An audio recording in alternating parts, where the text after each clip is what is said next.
గురుగారు మరొక సందేహం. వెంకట్రావు గారు చిత్తూరు నుంచి రాస్తున్నారు.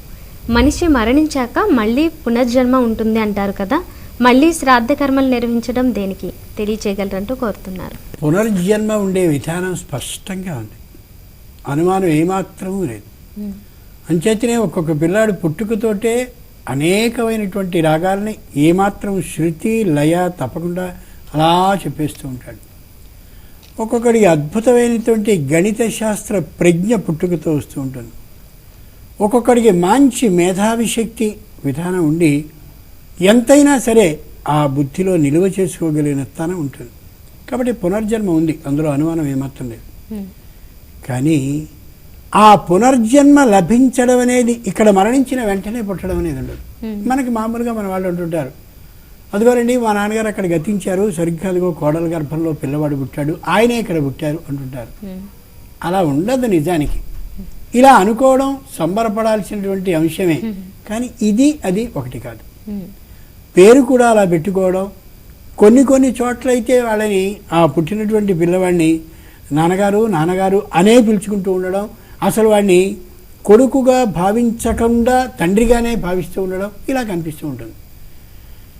ఈ మరణించినటువంటి ఎవరైతే పితృలోకాలకి వెళ్ళి అక్కడ మళ్ళీ ఆమోదముద్రని పొంది తిరిగి ఏ యోనిలో అంటే ఏ జన్మగా ఎవరి యొక్క గర్భం నుండి పుట్టవలసి ఉందో అక్కడ నిర్ధారింపబడి ఉంటుంది.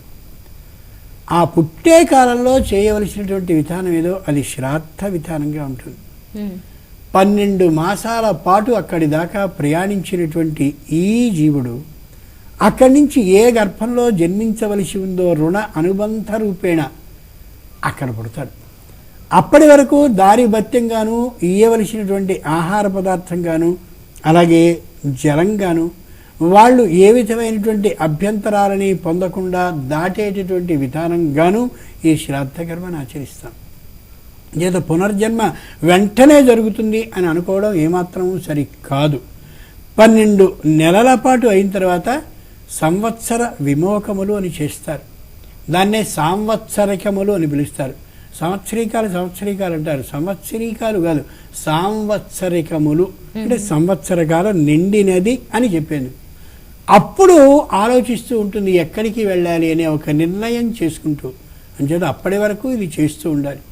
ఇదంతా అయిపోయిన తర్వాత కూడా వాళ్ళని తలుచుకుని కృతజ్ఞతాపూర్వకంగా వాళ్ళు పునర్జన్మ ఇంకో చోటికి వెళ్ళినప్పటికీ కూడా వాళ్ళకి సంబంధించిన కృతజ్ఞతా సమర్పణాన్ని మనం ఇక్కడ చెయ్యాలి అని శాస్త్రం విధించినటువంటి ఒక సంప్రదాయం. వాళ్ళని లేకపోయినట్టయితే అబ్బో పునర్జన్మ వచ్చేసింది కాబట్టి ఇంతటితో సరైన చేతులు దులుపుకోవడం సరికాదు. వాళ్ళని నిరంతరం స్మరించుకోవాల్సిందే మనం జీవించినంత కాలము కూడా. అది కృతజ్ఞతా సమర్పణం అంచేత చేయాల్సిందే.